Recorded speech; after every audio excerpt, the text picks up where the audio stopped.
Hey, Mike here. I just wanted to let you know that you can listen to Dark Poutine early and ad-free on Amazon Music, included with Prime.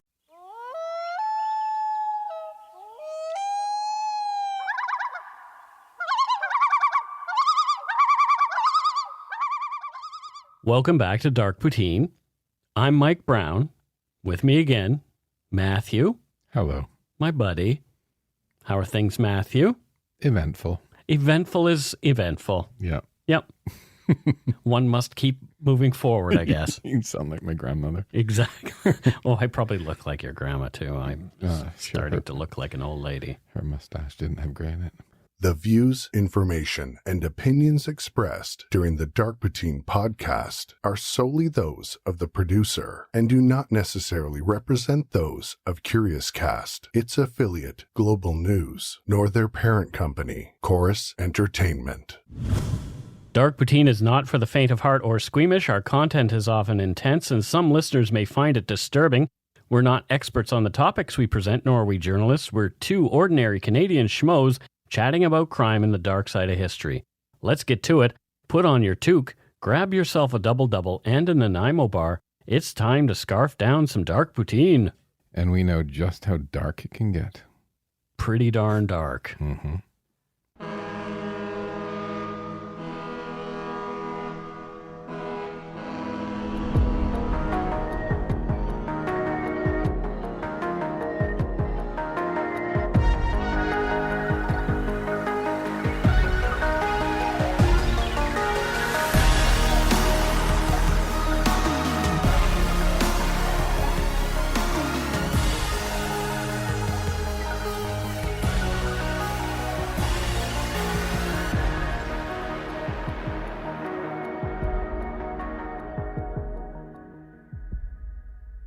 Early on a cold morning on January 7th, 1922, two Montreal City Public Works Department employees on their way to their work shed discovered the body of a man laying on the frozen ground near the corners of Coolbrook and Snowden Street.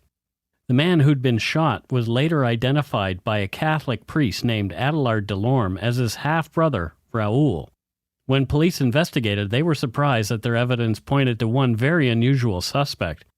This case would become important not only for the oddity of its perpetrator and the groundbreaking forensic used to break the case, but also its shocking outcome.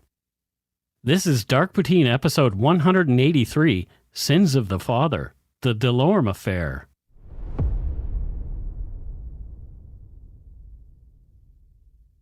I realize that there have been a few Quebec cases of late, but up until this point in the show, we have been lacking in stories from La Belle Province. This is me trying to make up for that, as we've bypassed a lot of interesting tales. Many of the facts, in this case, come from a short book titled My Version of the Delorme Case, written by the man charged with investigating this case, a Montreal police detective named Georges Ferrat-Lajoie.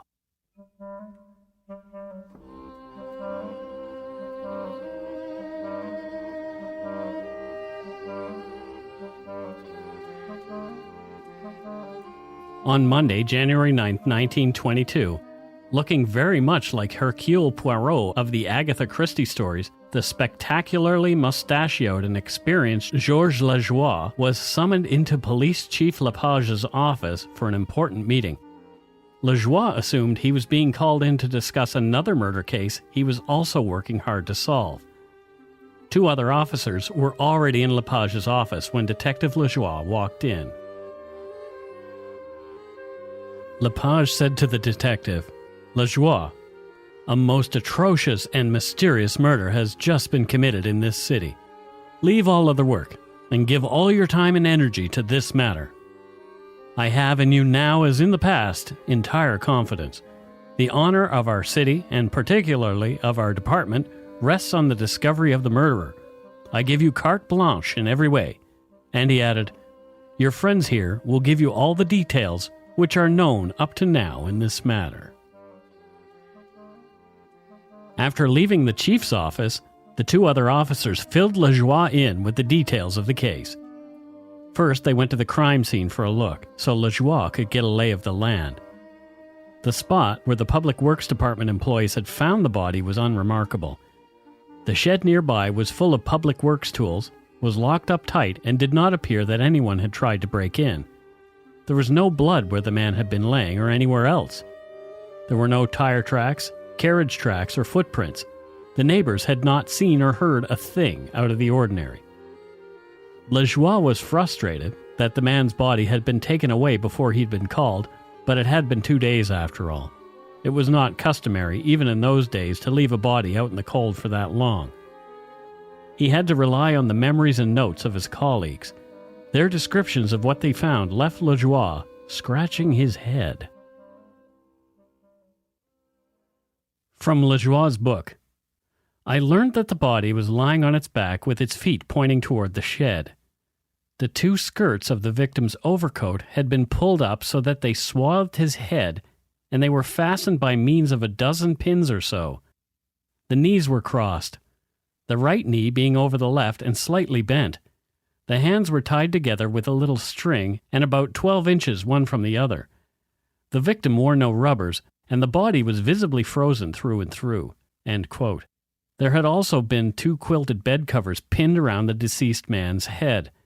The killer had spent some time with the body post-mortem. The body had not melted the ice beneath it, so Lajoie felt that the corpse had been placed here some hours after his death. What are your thoughts on the way this body is discovered and what... It's totally bizarre. I'm just thinking of like somebody wrapping my head with my great-grandmother's quilts. Right? Right? Yeah. Do you think it was done to stop, like to cover the bleeding or something? Like why would it might have been. Why would you wrap it like that? To stop blood, maybe? I think perhaps it was twofold. Yeah. It might indicate a lot of times in what I've read as far as forensic psychology goes, a face will be covered up after a crime because of the guilt of the perpetrator. Right. They will wrap or put a blanket over or those kind of things. And the elaborate way that this person went about that, it seems as though he or she felt very, very disturbed by what they had just done. So much so they felt the need to completely like stitch it up. Yeah. Like I've told the story before, but when the man attacked me when I was a little kid, I was wearing this red windbreaker. Mm-hmm. And that red windbreaker became a symbol to me of that event. Okay. And I shoved it away in the coat closet, in the cabinet above the coat closet, because I didn't want to look at it anymore. Okay. So I think that perhaps the perpetrator, the murderer, whoever killed this person, was wanting to psychologically distance themselves from what had just happened. You know when you've done something horrible? Yeah, I know when I've done something horrible. And you just want the next morning to break because you want to be a day away from it. Have you ever felt that way? I have felt that way. Yeah. So numerous times. And a few times in my life, I'm just like, when it was a horrible day, I'm just like, I want to go to sleep and I want a different day to happen. Yeah. It's sort of the same thing, right? That psychological distancing from an event, right? And the wrapping is something similar. Yeah. Yeah, I saw that as well. Police think, if the person's covered, then like if it was just a stranger murder, they're not covered. But if it's somebody that knows them, they're covered up because there's a sense of guilt. Yes, and it also indicates, like you just sort of alluded to, a relationship with the victim. Why would he be wearing rubbers? Not wearing rubbers. What does a condom have to do with anything? They're like galoshes, Matthew. Oh, galoshes. Yeah. Okay. Okay, we'll move on.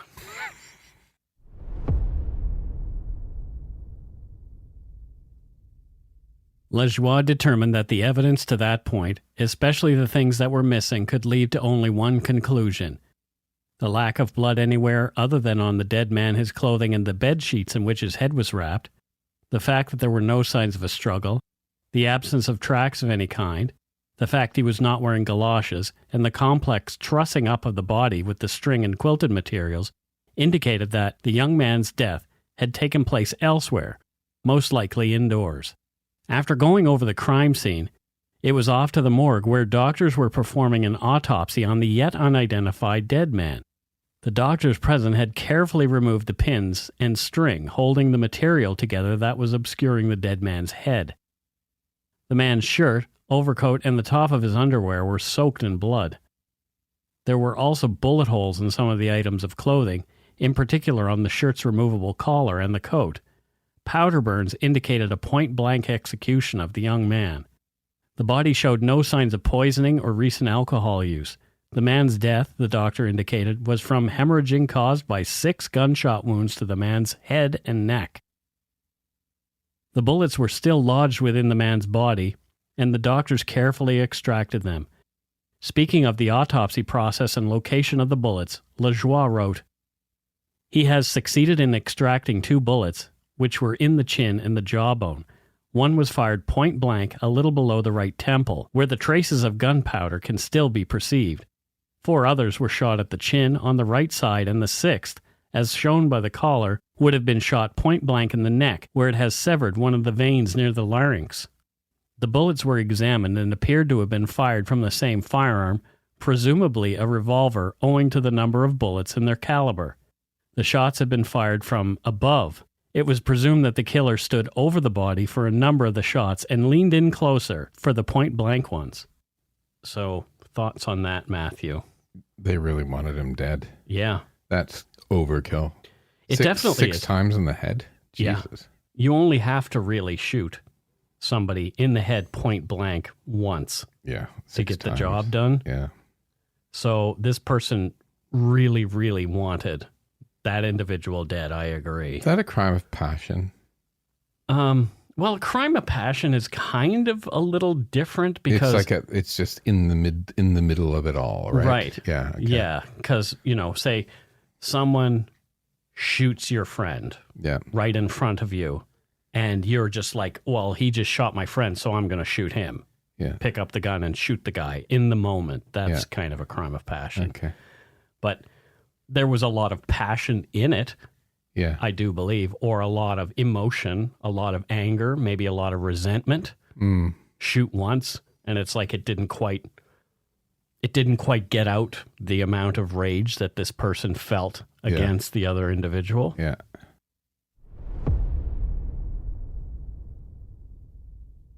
There were no signs of struggle or fight, and no defensive wounds on the victim's body.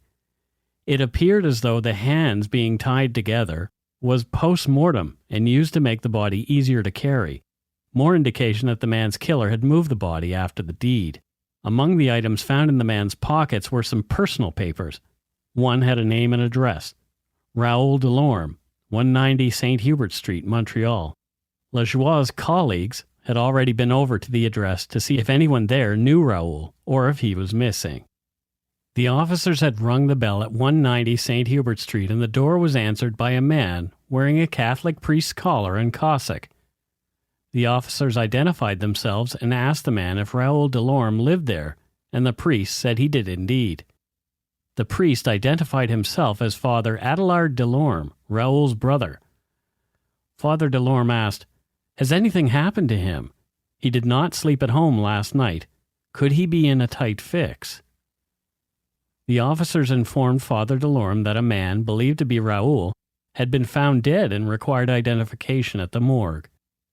Father Delorme had agreed to come and see if it was Raoul, and the trio made their way to the morgue minutes later. At the morgue, Delorme identified Raoul and his belongings. One of the officers present later told Lajoie.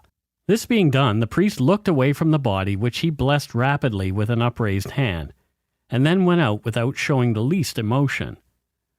Lajoie wrote, "Were I a psychologist, I could draw here an interesting picture. This indifference in front of a dead body, this calm, this dispassionate behavior, what did they hide?" Lajoie went to 190 St. Hubert Street himself to interview Father Delorme further and take a look around the home. Lajoie wrote, quote, "The Abbé Delorme seemed to me quite a charming personality. About 35 years old, strong and of average height, his hair is brown and his complexion fresh. He gave in many ways all the appearances of authority and domination, and one could see that he was both father and master in his house. A shaded and low brow showed a piercing and penetrating glance. He gesticulates much with the left hand. Lajoie noticed why. Delorme seemed to be hiding his right hand in his sleeve. At one point, the priest's hand made an appearance, and the detective noted a dark red mark on Father Delorme's wrist. Lajoie asked Father Delorme how he'd injured himself. Delorme said, "I fell on the ice last Saturday on my way to the Assistance Publique, where I celebrated Mass at 7 o'clock. My wrist was sprained, and Miss Moraccaby, the prefect, advised me to paint it with iodine." Father Delorme told Lajoie that his brother had no enemies he was aware of and only a few friends, but none were really close to Raoul. He said that he had no idea why anyone would want to hurt or kill Raoul. Raoul, Father Delorme said, had gone out at around 3 p.m. on the night he'd failed to come home. The priest said that his 24-year-old brother was on his way to watch a show at the Princess Theatre. According to the priest, Raoul had called him exactly at 7 p.m., saying he'd met 2 friends who he failed to name in his travels and would be spending the evening with them. That, Father Delorme said, was the last time he'd heard from Raoul. Father Delorme said that nothing had seemed off with Raoul. He'd come home on December 22nd from university for the holidays. Raoul would sleep late and rarely went out. Raoul was in good spirits and due to return to school in the morning he'd been found dead. Delorme said he'd given Raoul $20, around $300 in today's economy, before he'd left the afternoon before he was discovered. The money had not been with Raoul. Lajoie looked around the large house with Delorme giving him the grand tour. In Raoul's room on the second floor, his bag for his trip back to school in Ottawa was packed and ready to go. While they were in the garage looking at Father Delorme's car, a custom-built Franklin sedan, Lajoie asked Father Delorme if there were any firearms in the house. "Yes," Delorme answered. "I have a revolver since my father's death. All my friends know about it. I keep it in the car for I think it to be a wise measure of self-protection when I travel or when I call on sick during the night." End quote. Father Delorme did not offer to let Lajoie see the gun. The detective had to insist on it. Delorme pointed to a pocket inside the front left of the car, telling the detective that the pistol was in there. Lajoie retrieved the revolver, a 25-gauge 6.35mm Bayard automatic, and a box of cartridges, and put them into his own pocket. As soon as Lajoie put the gun into his pocket, the priest said, quote, "I have tenants who live above the garage and others who live next door. If anything unusual had taken place, the neighbors would have noticed it." End quote. Lajoie asked to look downstairs at the clothes rack and shoes by the door. From Lajoie's book, quote, "I found a pair of new rubbers and an old pair of the same size. These I asked the abbé whether they were his or Raoul's. As he hesitated, I told him to try them on. He did so immediately, and I can say that the old pair of rubbers were not his, as he experienced much difficulty in putting them on. It is well known that old rubbers slip on easily. The body wore no rubbers, so they might prove useful to the case." The father seemed uneasy as Lajoie grabbed the rubbers and asked why the detective thought he needed them. Lajoie was cagey and vague with his answer, but in his mind he was well aware that these could be significant, as Raoul had been found without rubbers on his oddly clean shoes, which was extremely unusual for that time of the year and meant he may not have walked there. If these were indeed Raoul's and the only pair he owned, they might help to prove the location of the younger man's murder. It was found later that the rubbers did in fact match the shoes that Raoul had been wearing when his body was discovered. Lajoie and his comrades spent the next couple of days around the neighborhood near the Princess Theatre showing people Raoul's photo given to them by Father Delorme. No one claimed to have seen Raoul on the night of his disappearance and murder. Not one person was able to shed any light on Raoul's movements that evening. A coronial inquest was quickly held at which the primary witness was Father Adélard Delorme, giving the inquest a family history and more information about young Raoul to attempt to determine why someone would want to kill the young man. Father Delorme was head to toe what one might expect a Catholic priest to look like. According to John Glatt's book, For I Have Sinned, quote, Delorme's ever-present black cassock and prayer book gave an air of piety and dignity to the handsome Catholic priest, making him appear older than his mid-30s. Staring imperiously through an expensive pair of rimless pince-nez, his verbosity, combined with a colorful use of language, inspired respect from his Montreal parishioners. The Delorme family was well off and known citywide, and had a long history as respected contractors. Father Delorme and Raoul's father, Alfred, had passed away a couple of years before. Although Father Delorme was older, Alfred willed the bulk of his estate, over $160,000, around 2.5 million Canadian dollars in today's economy, to Raoul. It was made up of mostly income-earning properties around the city. 5 others, Father Adélard Delorme and his 4 sisters, shared in the inheritance, receiving much smaller shares than Raoul, Alfred's son by his second marriage and Father Delorme's half-brother. In the will, Father Delorme was tasked with managing Raoul's share of the inheritance until he came of age, which would have been soon. This had given Raoul, attending university in Ottawa, an income of a whopping $10,000, around $150,000 per year, which is a pretty decent chunk of cash for a student. Through his investigation, Lajoie discovered that Father Adélard Delorme was an interesting character, to say the least. Rather than follow along and join the family business, instead he felt a higher calling and went to St. Thérèse, a college on the northwest edge of Montreal, to study theology on his way to becoming a priest. Right away he stood out at school. From the book For I Have Sinned, the conservative young man's almost fetish-like enjoyment of the sacraments of Holy Communion marked him as an eccentric figure among his clerical classmates, whom he in turn shunned.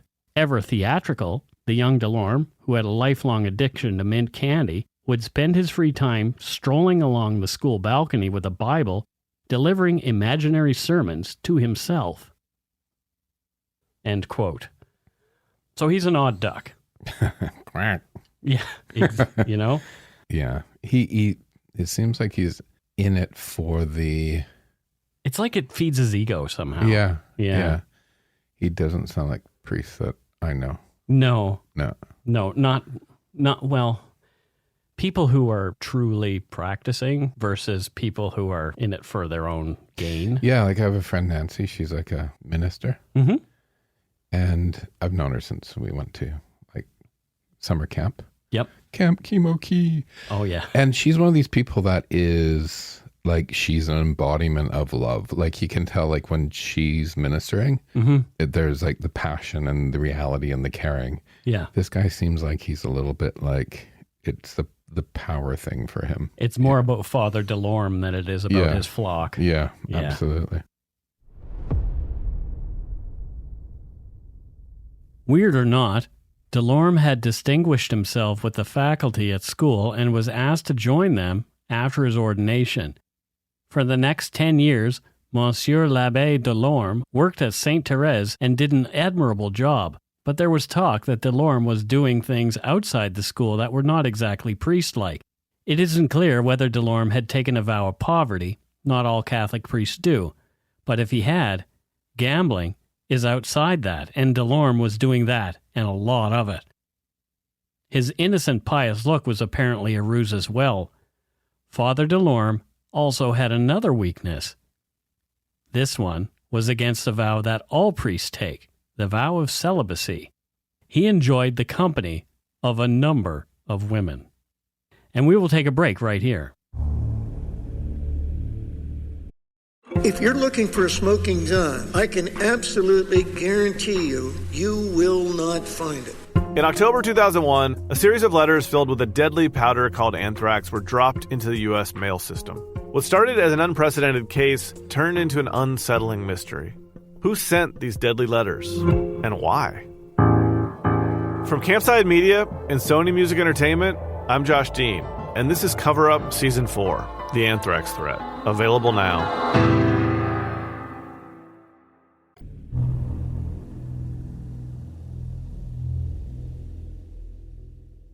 And we're back.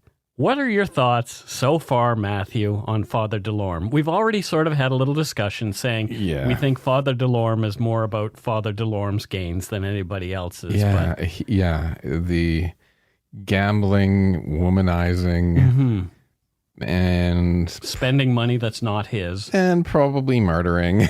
Right. That's where we're getting here. Yeah, that's where we're headed. It's crazy. It's funny. There was a time in history where nobody would imagine that a priest would be like this. Yeah.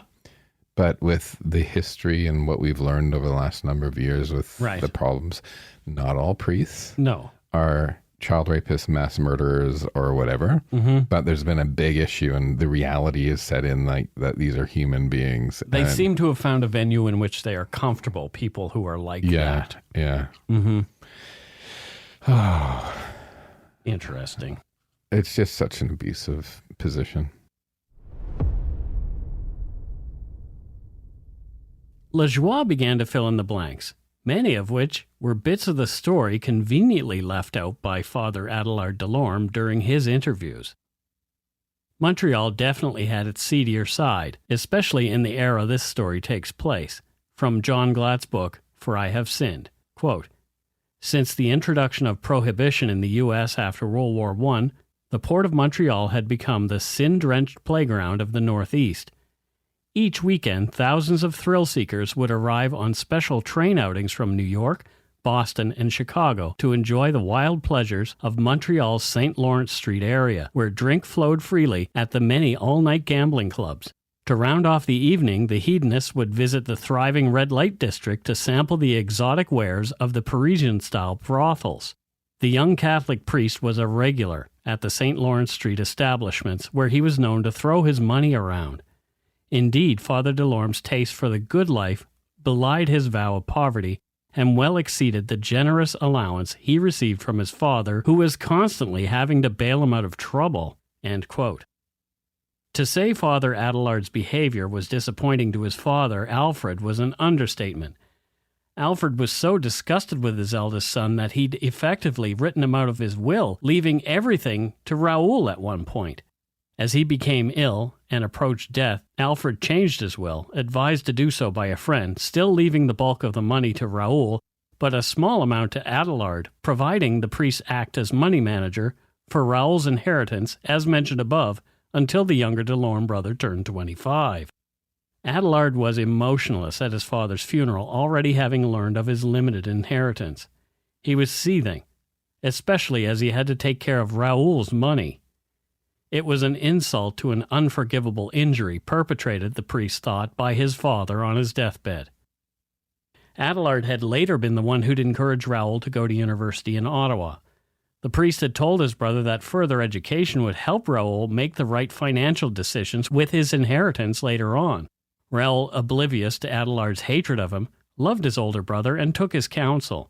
The real reason Adélard wanted Raoul out of the city was to have him out of the way so he could spend his money, which the priest did with gusto. As Raoul's 25th birthday approached, Adélard resented his brother more and more and began thinking about ways to get his hands on his brother's cash, money he felt belonged to him. Adélard thought his dark prayers had been answered in 1921 when Raoul became very sick with appendicitis. An emergency appendectomy had to be performed, and for a time, things looked bleak for young Raoul, but he pulled through the procedure with flying colors. Adélard was downcast. There had to be another way. He began to ponder darker options. Raoul was buried on January 11, 1922, 5 days after the discovery of his body. The funeral was held downtown in Montreal at St. James Church, with Father Adélard Delorme saying the Requiem Mass for his murdered brother. He'd suggested to Lajoie that the police be mixed into the crowd in case the murderer showed up.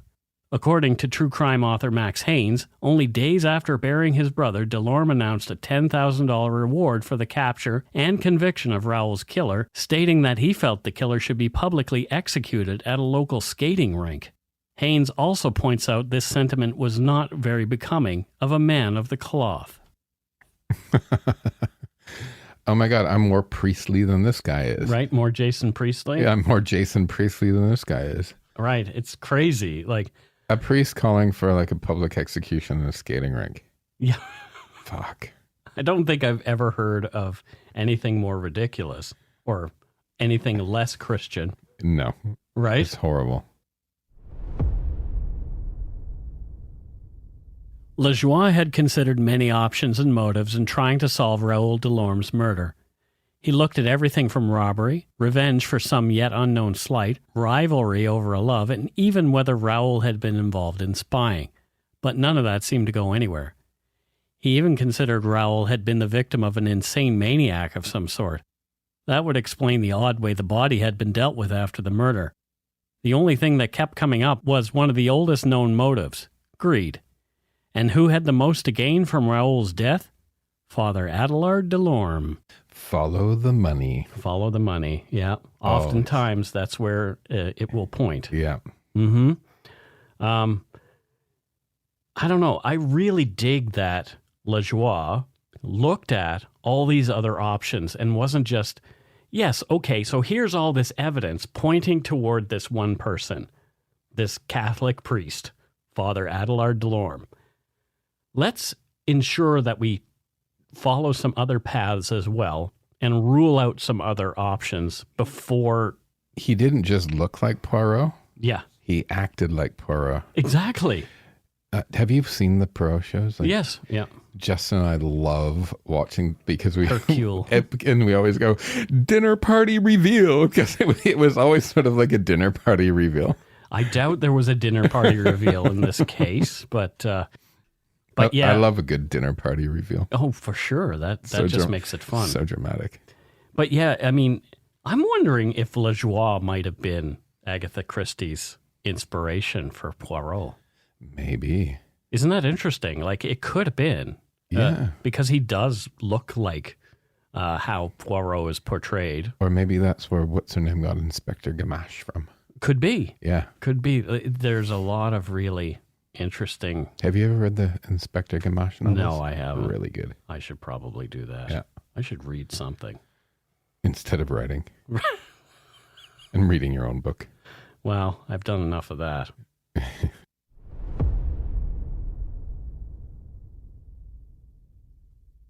Among Raoul's papers, Lajoie found the dead man's will.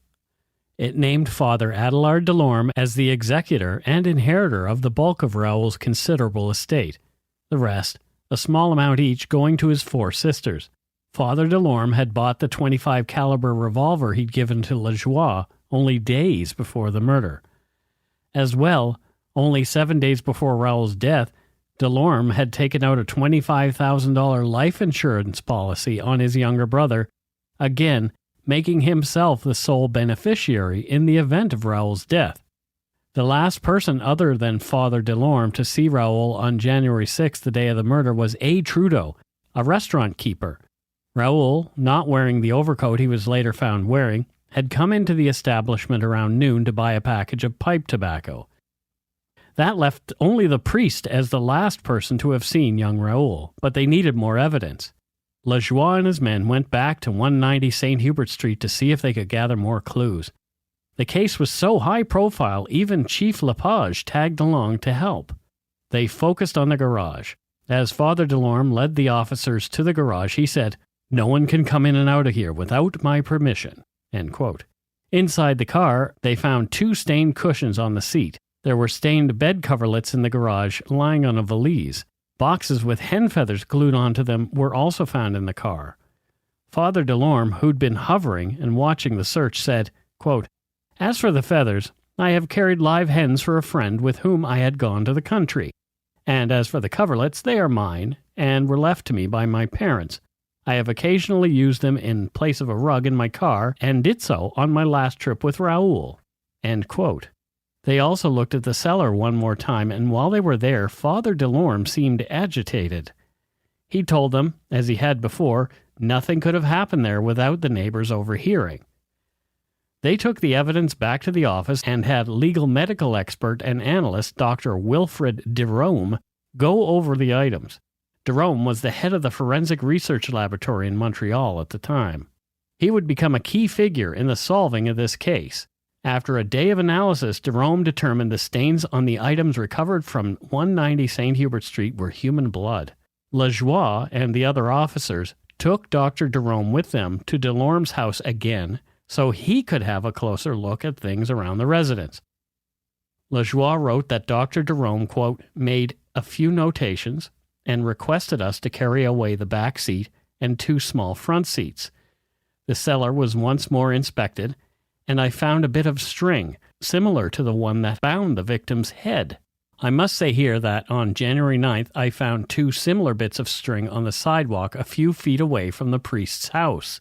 On our way out, Father Delorme remarked, quote, Every day you take something away from here, eventually you'll take me away." End quote. The following day, the car seats showed stains of human blood as well, which had been washed. There was also a soap stain absolutely similar to the ones on the quilt in which the head of the victim had been wrapped. The coverlets had oil stains that matched the ones in which Raoul's head was wrapped when he'd been found. The stitching on the quilts and coverlets, Dr. Delorme discovered, were sewn by the same hand. I love how thorough Dr. Delorme is in investigating this crime. Like, looking at the stitching that these two quilts and coverlets and that kind of thing, like, okay, so here are the same number of stitches per inch and all that kind of stuff, and the style is very, very the same. And it's sort of like cybercrime these days with the digital thumbprint of like a coder. If somebody's broken in, you can figure out sort of who did. My husband is a developer, right? Right. And he has his own style. It's like a signature. Yeah. It's just, and it's a similar thing. But my great-grandmother quilted as well, and I have one of her quilts, and I have seen others, and you can tell that they are... Did you ever go to Quilting Bee? I have never been to a quilting bee. My great-grandmother took me to Quilting Bee. Oh, that sounds like really nice, actually. Well, it was 70s, right? It's not far, 70s rural southwestern Ontario. Yeah. There's still like a lot of old school stuff happening. So I've gone to a barn raising where the community gets together to put the barn up. A Quilting Bee. Yeah.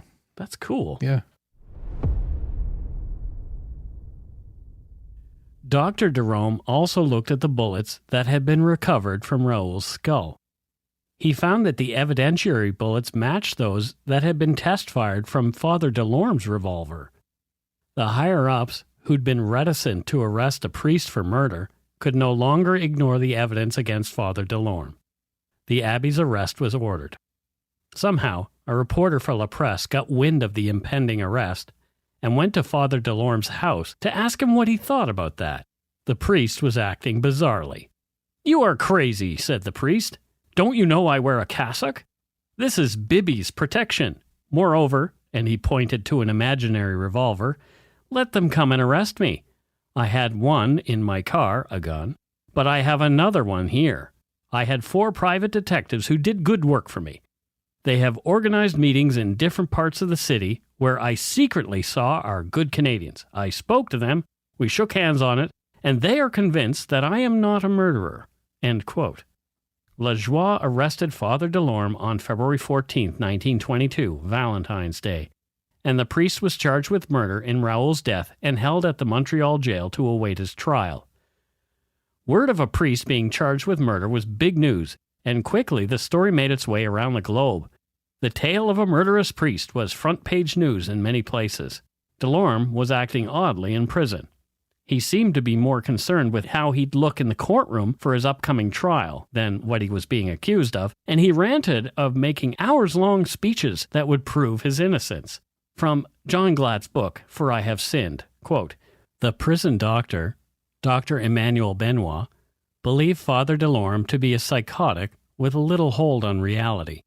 When his murder trial began on June 1st, 1922, his lawyer advised Father Delorme to make a preliminary plea of insanity as a technicality against having to answer the murder charge, which could send him to the gallows if he was convicted.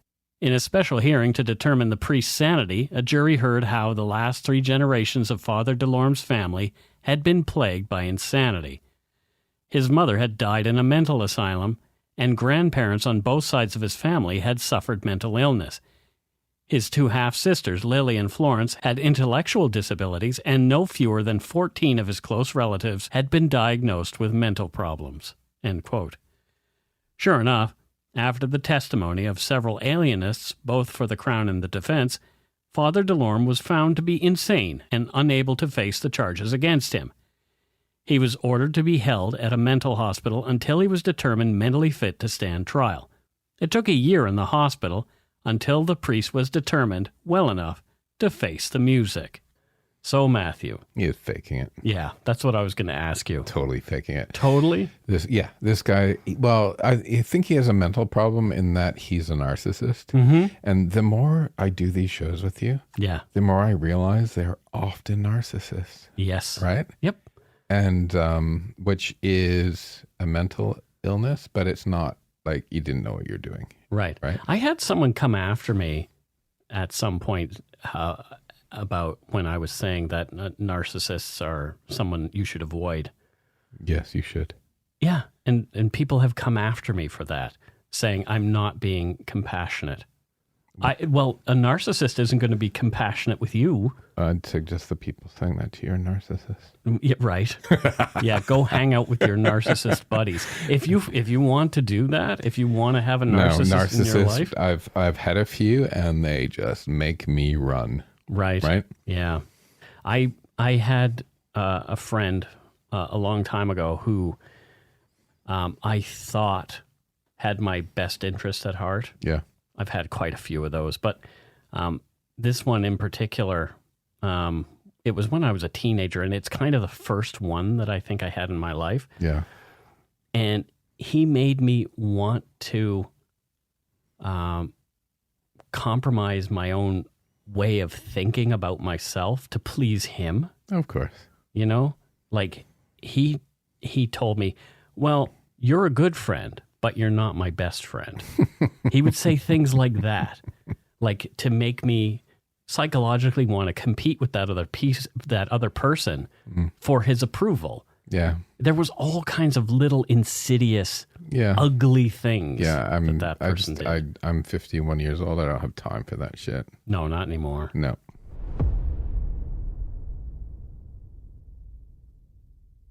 Juries were unable to reach a conclusion to whether the priest was guilty in the first two of Father Delorme's 3 murder trials. The Crown had pulled out all the stops to convict the priest. There was a mountain of evidence against him. Ballistic evidence was a newer science during the first quarter of the 20th century, but they used it quite effectively here. Crown expert witnesses used wooden models to show how the grooves on the bullets matched Delorme's gun. A scale model of 190 St. Hubert Street, which came apart for easy viewing, was constructed and used by Lajoie as a visual tool to help the juries understand the layout of that residence. From virtualmuseum.ca, Dr. Delorme was summoned to testify as a ballistics expert. He explained the technique known as bullet rolling, which he had learned in Paris. The technique consists in rolling a bullet on carbon paper or foil paper, thereby leaving an imprint of the defects and grooves. The paper is then photographed with the help of an oblique projection of very intense light, producing a photograph that highlights clearly all the characteristics of the bullet. During the third trial, Dr. Delorme experimented with a new method of ballistics analysis by pouring a sulfur-based mixture into the barrel, which he removed after it had hardened. He obtained a faithful reproduction of the grooves inside the barrel." End quote. On All Hallows Eve, October 31st, 1921, after closing arguments, the jury was sent to make their determination as to Father Delorme's guilt. According to John Glatt's book, For I Have Sinned, before sending them away, quote, Judge Auguste Maurice Tessier, who appeared to believe Delorme was guilty, addressed the jury. To say that the accused is a priest is to insinuate that men are not equal before the law, he began. When a man is guilty, he must be condemned, whether he is rich, poor, weak, strong, a priest, a judge, a financier, or a beggar. End quote. People around the world were following the story. Thousands of Montrealers waited outside for the verdict. The jury came back with a decision after 3 hours and 40 minutes of deliberation. Despite the evidence that everyone else thought was overwhelming, the verdict of the jury was not guilty. The jury had acquitted Father Delorme. He was free to go. There would be no more trials. No one else was ever charged for Raoul Delorme's murder. According to Max Haynes, on his way out of the courtroom, Father Delorme made a brief statement. He said, "I knew I would be freed because I'm innocent. I hold no grudge against any person who worked against me in the case. I forgive all." End quote. From John Glatt's For I Have Sinned, quote, Now an embarrassment to the Catholic Church, the Archbishop of Montreal banished Delorme to live quietly in what was then called the Institute for the Deaf and Dumb in the St. Lawrence district. where he collapsed and died on January 19th, 1942. Many speculate that the jury, who were all Catholic, could not bring themselves to believe a priest was guilty of murder, especially since at the time such a verdict would have resulted in only one possible sentence, a trip to the gallows for hanging.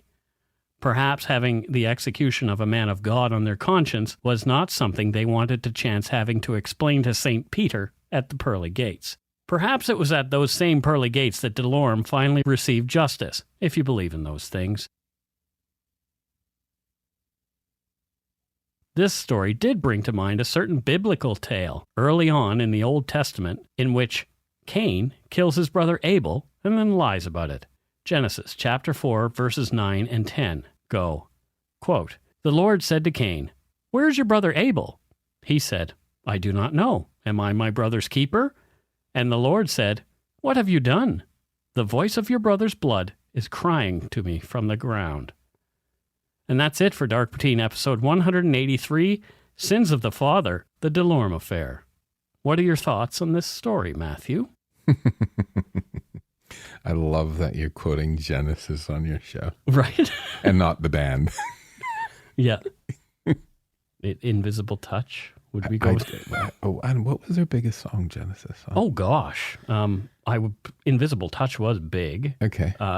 Abacab, Follow Me, Follow You. Okay. I mean, I was never a big fan. They had some massive hits. That's Phil Collins, isn't it? Yes. Yeah. And Mike Rutherford. And formerly Peter Gabriel as well. Was Peter Gabriel in Genesis? Yes, he was in Genesis until I think the album Duke. Okay. Yeah. There's quite a good big history. So what are your thoughts on Father Delorme? Did he do it? Yes. Okay, so he did it. We both agree that this 100%. guy 100% murdered his brother to get the money. 100%. Resented that his father had left the money to his brother Raoul, shot him in the head 6 times, felt crappy about it, wrapped his head up, and took his brother out and placed him in the cold near a shed. I mean, it just goes to show that like the father didn't give him the money in the first place. Right. And he was the eldest son. Like that was almost unheard of back then. Yeah. The eldest son got the money. Well, I mentioned in the script that he had been completely written out. Yeah, and then somebody talked him into giving him because they thought there'd be such scandal. A little bit. But, you know, the guy did it. And this is one of the reasons why I don't like the death penalty. Yeah. Because... as the only option. Yeah. Well, I don't like it as an option at all. Right. But as the only option, you know, like you have a bunch of Catholics on... I almost said the panel like it's a game show on Let's kill someone. Wheel of Fortune. Wheel of Death. On the, what are they called? The jury. The jury. Yeah. Oh my God. Impanel. You do impanel a jury. Okay. A jury. So on the panel, yeah, don't want this guy to die because, hey, hanging a priest, maybe not good for them for the long term. And so the guy got off scot-free. Yep. Right? He didn't really get off scot-free because the church then shunned him and forced him to live in a home for the infirm after that. Well, that's what the church does. Somebody does a bad thing, you just keep moving them around. Right? Yeah. Here, go. No, never mind. Yeah. Yeah, we can get very wound up about that. Yeah. So what do you think, like, how do you think Quebecers treated Delorme after that? There's not a lot of sort of information about him post being free. I think outside of Quebec, for sure, people looked at this as a real miscarriage of justice. Yeah. And probably a lot of people inside Quebec felt the same way. Like, what the hell? This guy was totally guilty, and we've tried him 3 times and ultimately find him, acquit him, not innocent. Not guilty is different from innocent. What the heck? How do you, if you're a jurist, how do you sleep at night letting this guy go who murdered his brother for cash? Yeah, you know, if I was in a jury, Justin and I were talking about this the other day. Mm-hmm. If I was in a jury, I guess in the United States, I was watching, if Law and Order is actually kind of real. Yeah, yeah. they or was it Bull? One of the two. And they're asking the jury, would you be willing to send somebody to death? Mm-hmm. I don't think I'd never be on a jury because I'd say, no, I will never do it. Right. Right. So if I was the jurist, yeah, he might have, if that was the only thing I could vote for, I would vote no because I can't kill people. Right. And I don't think everybody has the stomach for it or the conscience or a conscience that will let them do that. Yeah. Not everybody believes in Old Testament justice. Oh, excuse the pun. But, I mean, that's what it is. Yeah. That's that whole eye for an eye and a tooth for a tooth. Yeah. It is the law. It is the way that things are done in some places. It's interesting that a lot of countries have moved away from the death penalty. I think, I'm pretty sure the U.S. and Japan are the only G8, G20 countries that have it. Right. Maybe... Oh, no, I'm definitely wrong because China as well and Russia. I don't know if Russia actually has a death penalty. I don't know. Or people are put to death in Russia. I don't know if there's an actual official death penalty. I think it's summary execution. Right, exactly. Like put the bullet in back of Andre Chikatilo's head. Yeah, or put a little bit of... biological weapon in your tea at Yo Sushi in London. Yeah. Why am I glowing all of a sudden and don't feel well? Yeah, exactly. That's what happens. So yeah, interesting story. It was a fun one to tell. And the end of it, I don't know why, but it really bothers me. It really bothers. I mean, it was a long time ago, almost 100 years ago that this happened. Oh yeah, this is like 1922, wasn't it? Right. So it's almost 100 years ago. So feels like it was just yesterday. Does it? Were you around in 1922? Yeah. Maybe in another incarnation you were. I wear my immortality well, don't I? Yes. Matthew and I are the Highlander. There can be only one. When I'm in a store and they go, okay, your change is 1654, I go, oh, that's a good year. That was a great year. And somebody once, that's where I got the line, somebody laughed and looked at me and they literally went, you wear your immortality well. Oh, so I've been using it ever since. Oh, dear. Oh, dear. All right. I guess it's time for us to move on to voicemails. You know what? If you want to leave us one, you can do so at 1-877-327-5786 or 1-877-DARK-PTN. PTN. If you're stumped for what to chat about, just tell us a quick story. Try and keep it under 2 minutes, and often the best ones have been written out beforehand. We'd love to hear from you anyway, even if it's just to say hi and tell us to go shit in our hats. So let's do this. Hi, guys. This is Sarah calling from Dawson City, Yukon, traditional Chunta-Quechin territory. And I'm just calling to say I really love you guys. Thanks for everything you do. I don't miss your old co-host at all. Matt, you're doing a terrific job. Love listening to you guys every week. And not going to lie, Mike Brown, your voice puts me to sleep many nights. How morbid, but here we are.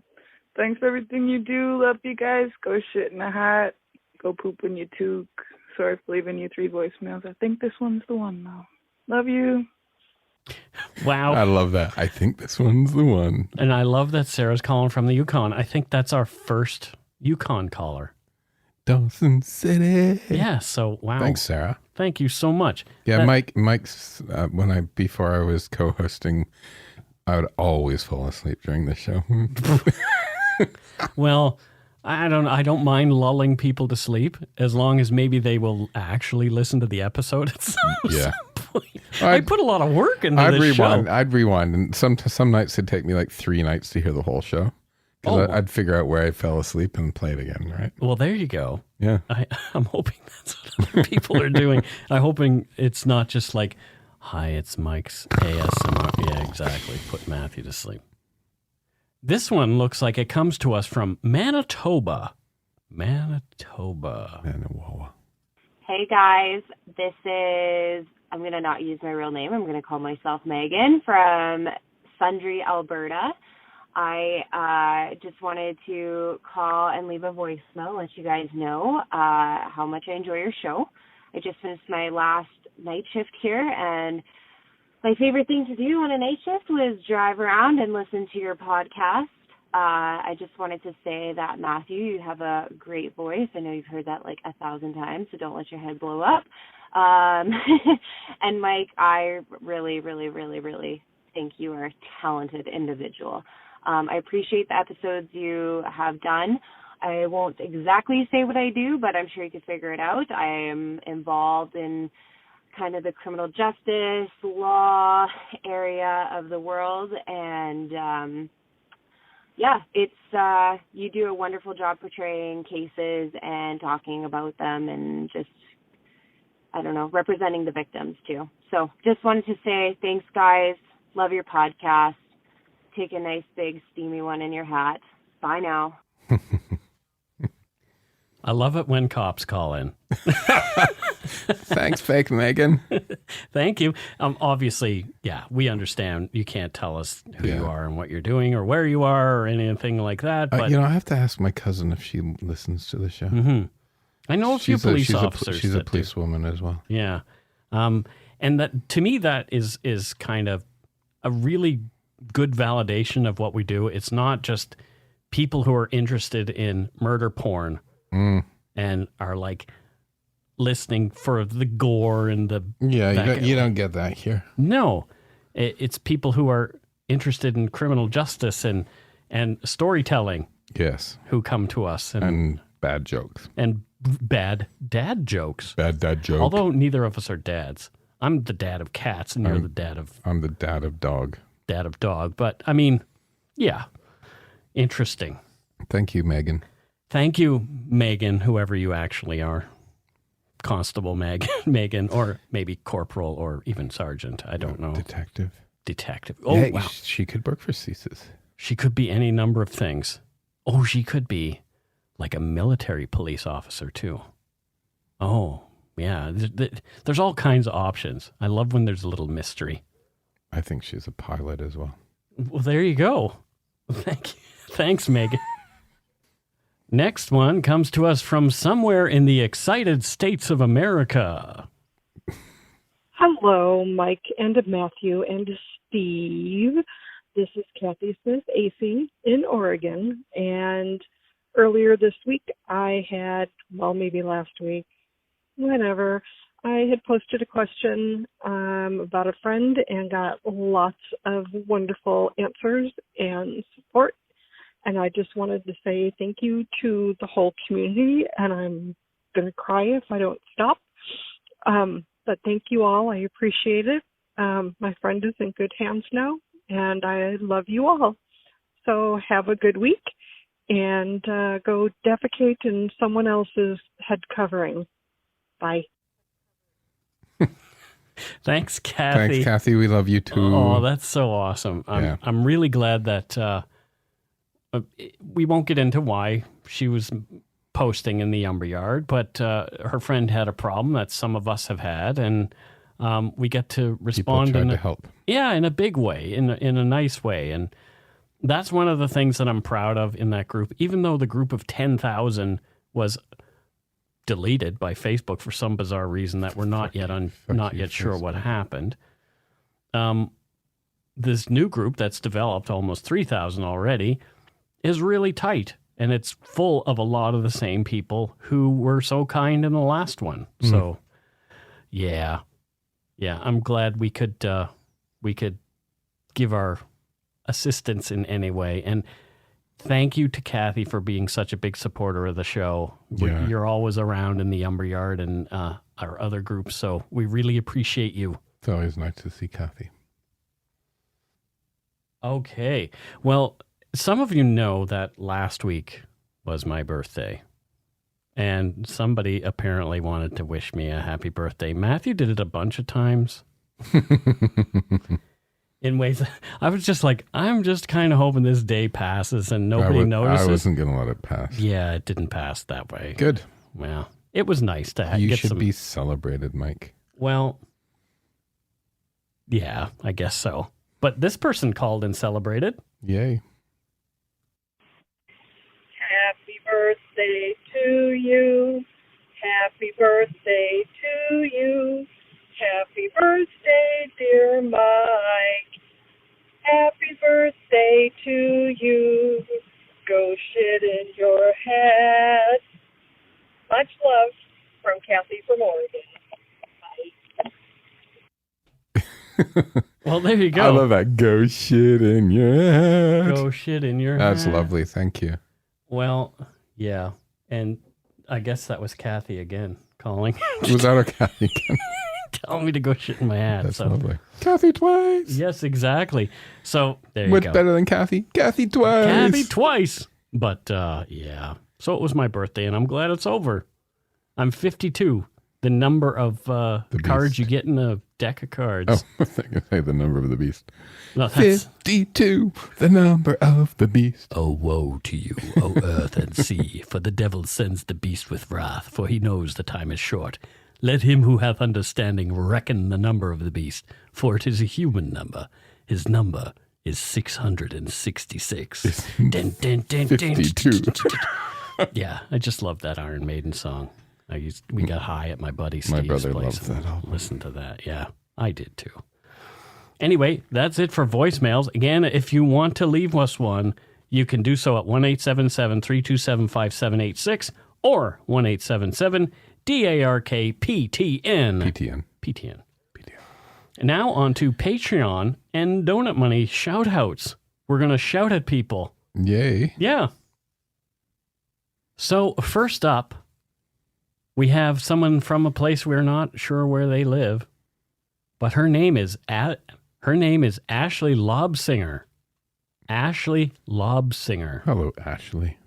And where on earth does our friend Ashley live, Matthew? I think she lives in Louisiana. Louisiana? Yeah. Does she work in some barbecue place in Louisiana? No, she's a bridge and lock tender. What the heck is that? Mississippi River Delta. Okay. I could see the Mississippi from my hotel River room. control system. Number of locks. Oh, okay. She manages the locks. Oh, that's kind of cool. Yeah. Well, good for her. Ashley, somebody's got to do that. Absolutely. I like the gumbo. I like to eat the gumbo. So I've never been to Louisiana. Louisiana. Did I ever tell you the story that Tyler from Minds of Madness and I went out for lunch in Louisiana? We went to one of the buffets in the hotels in New Orleans. Oh, I hate buffets. Well, it was okay. The buffet was good. Everything that's supposed to be hot is cold, and everything that's supposed to be cold is warm. Well, anyway. Okay, go on. So we went out to the buffet, and Tyler needed to go to the washroom, and they seated me. And it was Pride Week while we were there. Mm-hmm. And so they said, where would you and your husband like to sit? Oh. And I said, we'll sit just over here. You know, blah, blah, blah. There's like a nice bit of seating here by the window. Also, we'll sit there if you like. And she was like, yep. And when he comes back, just let him know that I'll be right back to get your drink orders. And so when Tyler came back, I said, we're married. And he's like, what? And I said, yeah, you're my podcast husband. So every time Tyler from Minds of Madness and I have a conversation, we're calling each other hubby and stuff like that. How sweet. Yeah, he's my hubby. I did tell a waitress today that you aren't my husband. Yes, you did. Because you were talking about your husband, and then she looked at me, and he's I'm like, yeah, no, not him. not. Yeah, Please, dear God. No, oh, God. Now I feel embarrassed. Oh, please. But anyway. You know, I'm just teasing. So thank you, Ashley Lobsinger. Here's one from Princeton, Ontario, Virginia Jansen. Virginia. Thank you so much, Virginia. Virginia. What does Virginia Jansen do there in Princeton, Ontario? Are you familiar with where Princeton is? I'm trying to think of where it is. I don't know. It sounds like it's somewhere other than Toronto, so... She is a wind turbine service technician. Oh, that's probably a good job. Because there's a lot of wind turbines in Ontario now. Yeah, you can't be afraid of heights, though, if you're servicing wind turbines. 200 feet in the air. Yeah. I remember when they built them in Nova Scotia around my hometown. Don't you think they're ugly? They are. They kind of stand out. Hadn't been driving through parts of Ontario for a long time, went a couple of years ago. Yeah. And all the farms that used to be farmland, there's these big wind turbines. And I'm like, I get it, but yeah, They're really a blight. Yeah. Yeah. My dad took me up to where the wind turbine is outside of Bridgewater, and I got to hear one. Have you ever heard a wind turbine moving? It's interesting. It's like this eerie sort of woof, woof, as it goes by. Yeah. It's very, very weird sound, but well, thank you to Virginia for servicing the wind turbines there near Princeton. Someone's got to do it, like we always say. Yeah. Next up, from Welland, Ontario, Samantha Warren. I know where that is. You do know where Welland is. So where's Welland? In Ontario. Okay, good. What does Samantha Warren do there in Welland? Crime scene cleaner. Oh, that's got to be a rough job. Can you imagine that's what you do for a living? I have thought about, I'm not certain if there's a company here in Vancouver that There does must it. be. There has to be. Yeah. But I don't ever see it advertised. But what horrific things you must see. There was a podcast that was by crime scene cleaners. I can't remember what it's called right off the top of my head, but Okay. it was interesting to hear about certain crime scenes because they would talk about, here's what we had to clean up, and then this is what. Ugh. Yeah. So that's a little rough, but anyway, she's a very good crime scene cleaner. did she learn out of necessity, i.e., perhaps had to? No, she just it was her calling. There you go. Yeah. Like Father Delorme's calling. Yes, she is a crime scene calling. Well, Next up, we have Lisa Marshall, and Lisa is from Ojai, California. Oh, hi. Ojai. It's spelled O-J-I-A or O-J-A-I. So Ojai. Oh, hi. And what does Lisa Marshall do there in the big California? I love California so much. Do you? I do. I really, really do. It's like a warmer British Columbia in a way. She's a gum buster. What is a gum buster? What does a gum buster do? She has that power spray thing. She takes it off sidewalks. Oh, you know, in Singapore, they wouldn't sell gum for years because they didn't want people spitting it on the street. Oh, wow. Yeah. And actually, it's a big crime to spit gum on the street in Singapore. Yeah. Like, it's punishable by death. Is it death? I think it's caning. I think you'll get caned. Oh, let's go spit some gum on the floor. Matthew needs a spanking. Oh, no. Cain and Abel. Well, thank you. Thank you, Lisa Marshall. Wow, callbacks all the time into this show. Next, we have Irene Vidi Duel, and that is Irene Briand, our friend Irene. Hello, Irene. Back again, and she's from Lethbridge, Alberta. We've given Irene jobs before, but I think she switches jobs a lot. So, our friend Irene, what the heck are you doing now? I think in reality she's a nuclear missile operator. Really? Yeah. And there's a big one down there in Lethbridge. A big nuclear missile silo, yeah. There actually people thought, oh, well, Canada didn't have any nuclear weapons on our soil. That's not true. Irene looks after them. That's right. So there you go. Someone's got to do that. I mean, she carries a nuclear football with her all the time. I worked with a guy who was a bit of a crazy person, and he had been in the U.S. Navy and claimed that he was on a submarine and that he at some point carried the second nuclear football. Whatever. Right. I thought he was full of complete doo-doo. But, you don't say that to the person who's like, I think you're full of shit. Mm-hmm. You just let them tell you the story. There's no point in actually... Sometimes when somebody is telling a lie that's that massive, it could be true. Or they could probably snap and kill you if you're... One or the other. Right?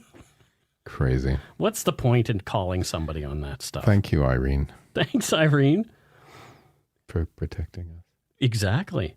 Next we have Spence Chartier. Spence Chartier. And what do you think? Well, A, where does Spence live? And B, what does Spence do? He lives in Pauls Valley, Oklahoma. What is that? Where is that? Obviously, a very In flat the place Oklahoma. with tornadoes, He's an etc. action figure museum curator. There's an action figure museum in that part of Oklahoma. Yeah. Okay. And he curates. Are there G.I. Joes there? There's some G.I. Joes. Okay. And he has some G.I. Janes. G.I. Jane. Yeah. And Stretch Armstrong. Love Stretch Armstrong. Big Jim. Bionic Man with the little eye thing. That's right. And Oscar Goldman was the boss of the OSS, I think it was, or the OSA. And Jamie Summers, the Bionic Woman. Yeah. And Charlie's Angels. Oh, Charlie's Angels. There you go. Matthew and I are dating ourselves very heavily here as being grown up in the 70s kids. I saw Lee Majors on the street here in Vancouver one time. Really? On Burrard Street. Yeah. Okay. He was the Bionic Man, $6 Million Man. And he was walking toward me, and I thought, wow, A, he's very old now, and B, he has bad knees. So his bionic legs probably need replacing. And did you? I should have done. When he walked past. Oh, he probably would have punched me in the face. Probably. He looked grumpy. He was older. mildly You could grumpy. take him. Well, anyway, thank you, Spence, for Thank you, Spence. taking care of those action figures. And thanks for Patreoning. Yes, exactly. Next, we have Rebecca. Just simply Rebecca. Like Cher and Gaga, we have Rebecca. Is that with 2 Ks or with a C? It's two with 2 Cs. Okay. However, Rebecca doesn't tell us where she lives or what she does. No? Nope, not at all. She lives in Vermont. Okay, Vermont with Martha Stewart? You know, do you want to hear something really funny? Sure. I don't know why, but whenever I heard the term Martha's Vineyard, Yeah, you thought about Martha Stewart. I thought it was Martha Stewart's vineyard. Well, I have actually, when I heard Martha's Vineyard, I thought it would be interesting if Martha Stewart lived in Martha's Vineyard. I thought literally Martha Stewart had a huge vineyard that lots of people visited. Oh, no. So, Rebecca lives in Vermont, probably Martha's Vineyard. Ice cream factory tour guide. That's Wow. what she does. That's great. Because, you know, Ben & Jerry's is in Vermont. I would probably weigh 4,000 pounds. Yeah, Waterbury, Vermont. I would not be a thin man if I was giving tours of an ice cream plant every day. And taste this one. Yeah, exactly. Cookie dough. Excuse me, you folks move on. I'm just going to be here over the cookie dough vat. Is that your favorite? That or something with peanut butter in it. Okay. I love peanut butter. Love me some chocolate. Mm-hmm. Yeah. I like pralines and cream. Oh, that's nice too. Mm. I also really, really dig pistachio ice cream. But I don't see it a lot in stores here. I think that's a more American thing than... I think it's more east than west coast. Yeah, it could be. Yeah. They had Nanaimo bar ice cream that I've tried. It was awful. Yeah, sounds gruff. Yeah, it was gritty. It had like a really sort of gritty texture. Is there any poutine ice cream? No. That'd be interesting. I don't know if I would like the taste of poutine. I like my ice cream sweet, not savory. So...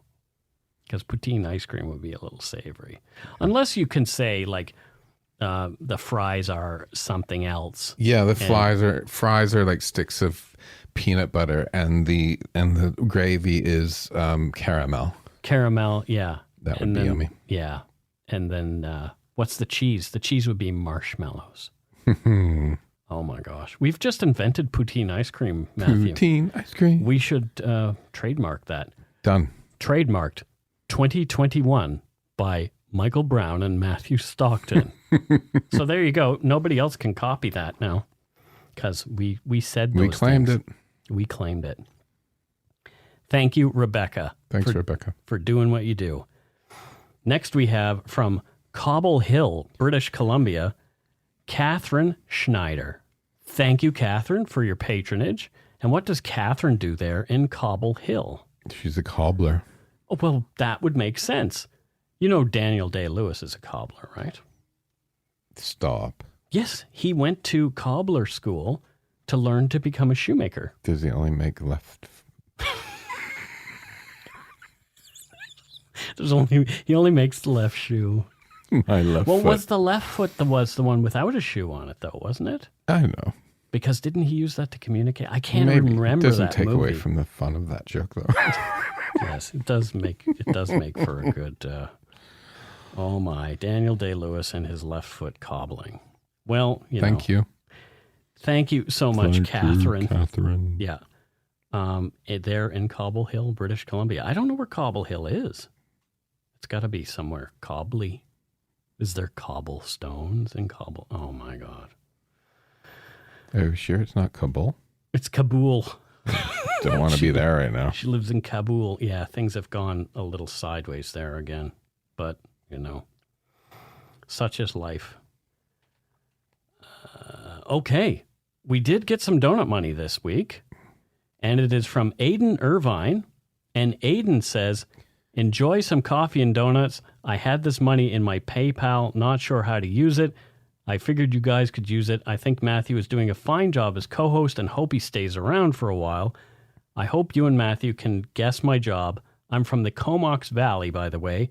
I'll send some donut money soon. Keep doing what you're doing. I wish you guys a good day and do hope to see you around the valley. I don't normally say it, but go poop in your toque. Enjoy. I hope I didn't ramble too much. Aiden. I think Aiden's another person wearing chaps. Oh. But he's a horticultural therapist. Yeah. Yeah. A horticultural therapist. Yeah. Feel better mentally, physically, emotionally through gardens. Well, there you go. That's actually a good thing. Our friend Art gave me a plant. A house plant. Okay. And I have been successfully taking care of a house plant. It's thriving. Wow. I am learning how to take care of something that doesn't meow or bark when it's hungry or thirsty. So it's quite nice. It's about what I've learned, because I now have the peasant's balcony I filled with plants, is just a system. Like every 2 days I water them. There you go. That makes sense. Yeah. Yeah. I'm going to get like a little a laminating machine and make myself a chore list. Okay. So I can remember to do chores, because I tend to forget stuff. Yeah, me too. Yeah. Anyway, that's it for Patreon and Donut Money donors. Thank you to all our donors, past and present, for your generosity. It's actually so hot in here, I could water your plants with my sweat. I know, I'm feeling sweaty too. Your generosity helps to keep the show going. You can become a patron of Dark Poutine at patreon.com/darkpoutine. For a one-time donation, you can send us donut money via PayPal using our email address, darkpoutinepodcast@gmail.com. If you don't already subscribe to the show, it would mean a lot if you did. You can easily find Dark Poutine on Apple Podcasts, Spotify, or wherever you listen to your favorite podcasts. My book, Murder, Madness, and Mayhem, is available for pre-order. I just finished the audiobook, so that is definitely done. You can order it via a link on the Dark Poutine website. And speaking of our website, please check out darkpoutine.com for show notes and other cool stuff. Take your time to give Dark Poutine a like or a follow on Facebook and Instagram, please. Most importantly, thank you for listening and tell your friends about us. Word of mouth is a powerful thing. Until we return, don't forget to be a good egg, not a bad apple. A tout à l'heure. A tout à l'heure, as they say. Guten Tag. Goodbye. And good night. Sayonara.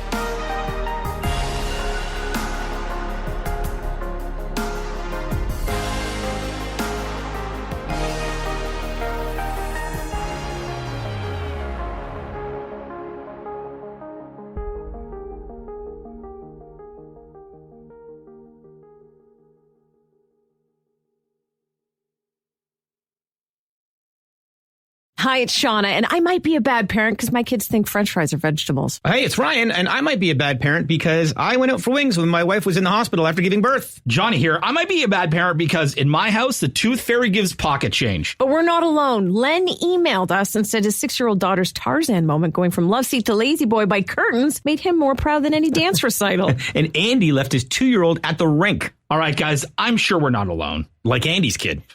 For stories and confessions like this, make sure you check out our podcast. It's called Bad Parents, and it's available wherever you get your podcasts. I left a glove at the rink.